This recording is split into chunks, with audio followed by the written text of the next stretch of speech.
আজকে আমার কাজিনের গায়ে হলুদ, তাই আমিও রেডি হচ্ছিলাম কাজিনের গায়ে হলুদে চলে যাওয়ার জন্য। এখানে ফাহিমও রেডি হচ্ছিল, আমার শাশুড়ামও রেডি হচ্ছিল, ফাইয়াদকেও রেডি করাইছি। ছিলাম আমাদের বাসায়, মানে আমার মার বাসায়। আসসালামু আলাইকুম, সবাই কেমন আছেন? আশা করি সবাই ভালো আছেন। আমিও ভালো আছি আলহামদুলিল্লাহ। এখন যেহেতু বিয়ে সিজন, আমার কাজিনেরও বিয়ে চলতেছে। কে হলুদ ছিল, হলুদের পর ফটোশুট চলতেছে তাদের। আমার কাজিন আমার ভাগ্নি এসে জামাইয়ের সাথে ছবি তুলতেছিল। দেন জামাইয়ের সাথে পরিচয় হতে চলে গেছি।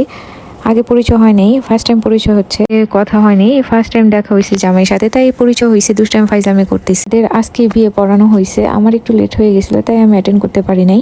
সেখানে আমি আর ফাহিমকে নিয়ে চলে গেছিলাম। যেহেতু জামাই বউ নাই, তো কি করব, সেখানে বসে ফাহিমকে নিয়ে ওকে আমি হলুদ দিচ্ছিলাম, আবার খাওয়া দিচ্ছিলাম। আমাদের বিয়েতে তো আমি খাওয়াইতে পারি নাই, হলুদ দিতে পারি নাই, তাই আমি এই ইভেন্টসটা আজকে নিচ্ছিলাম। এখানে আমার কাজিনরা ভাগ্নিরা সবাই এসে বসে, তাদেরও হলুদ দিচ্ছিলাম। সেখানে বসে বসে আমি কেক টেক খাচ্ছিলাম। কি করব, কেউ নাই, একা একা কি করবো, তাই নিজে নিজে মিষ্টি খাচ্ছি, কেক খাচ্ছি।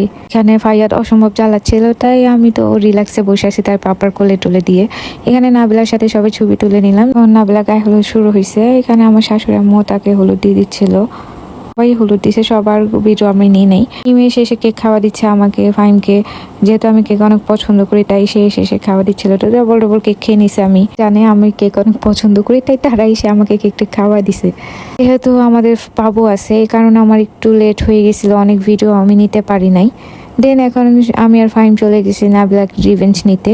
সে আমাদের বিয়েতে অনেক জ্বালাইছে, তাই তাকেও আমরা জ্বালাইতে চলে গেছি। ফাহিম তো সেই মজা নিচ্ছিল, কারণ ফাহিমকে সেই লেভেলে তারাও জ্বালাইছিল।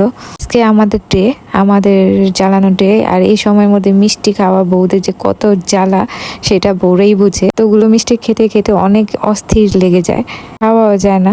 তাই আমরা জোর করে দিচ্ছিলাম যে তোর খাইতেই হবে।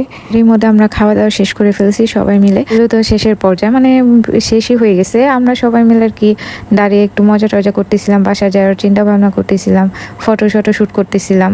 আর অনেক রাত হয়ে গেছিল, ফাইয়াদ ঘুমের জন্য অনেক কান্নাকাটি করতেছিল, তাই ওকে মানাচ্ছিলাম। আমার ভিডিও যদি ভালো লেগে থাকে তাহলে বেশি বেশি লাইক, কমেন্ট আর শেয়ার করে দেবেন, পাশেই থাকবেন। আল্লাহ হাফেজ।